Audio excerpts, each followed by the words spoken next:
atong makauban ang bag-ohay lang Gikoronahan nga Miss Cebu 2023. Let's all welcome Kefaiah Al-zair.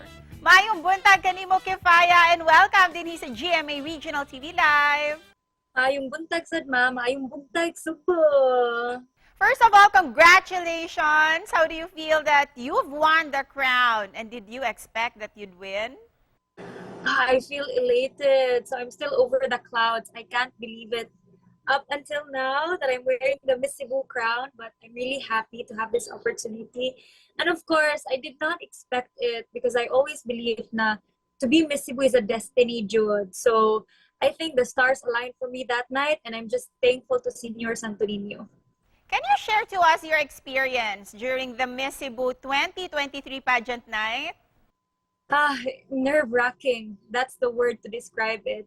So we've been preparing for 3 months, and amo siyang ihatag for a 2-hour competition lang, Jude. So I was just focusing on incorporating what I have learned for the past 3 months.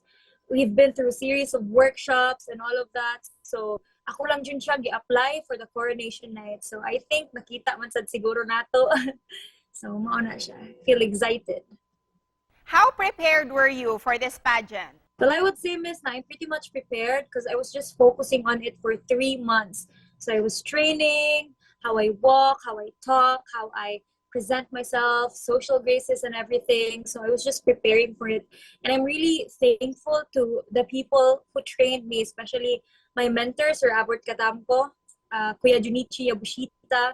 They've been there. My Q&A trainer, Miss Michelle Padayhag. All throughout my journey, they've been training me, and dili jud sila mo sugarcoat whenever naikulang na ako or whenever makakita sila nga there's something I should improve on. Ila jud kong ingnon, and I take it jud and incorporate it in myself to improve because I know na wala man jud perfect. So I was just training for 3 months and I incorporated it in the coronation night, and I'm so happy that it all paid off. Arita, sa imuhang winning answer sa Q&A portion as part of the Miss Cebu 2023 pageant night, you stated that Cebuanos are the foundation sa atong turismo din sa Cebu. Why do you say so, Kefaiah?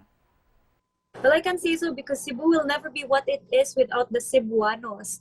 And to the tourists out there who are planning to come to Cebu, know that you are welcomed from different walks of life because Cebuanos are very inclusive people. And a lot may say na warm kaayo jud ang mga Cebuanos. Sige lang mig-smile, wala jud may mga libog. So whenever you come here, laban lang jud. And now let's talk about your personal life. May we know, where did you grow up and how did you become interested in pageants? So actually, ma'am, ang ako ang mama is very much a pageant fanatic. So ever since I was a kid, I would see her watching pageants like Miss Universe on live telecast. So because of that, I grew passion for it. So I became a really fan of the pageant industry. And I started young. I started with modeling pa at the age of 11. And then slowly it got upgraded. It progressed into pageantry. And I also found my love for speaking, my love for community works. So I know, Jude, na pageantry is for me. And here I am. I joined Miss Cebu and now Miss Cebu 2023. What has been your advocacy ever since? And why this advocacy? Yeah, so akong advocacy, ma'am, is Pahiyom, Making Children Smile. So it's an organization that is dedicated to provide rights for children. So I started this at the age of 15 and now I'm 19 years old. So it's an organization going on for 4 years now.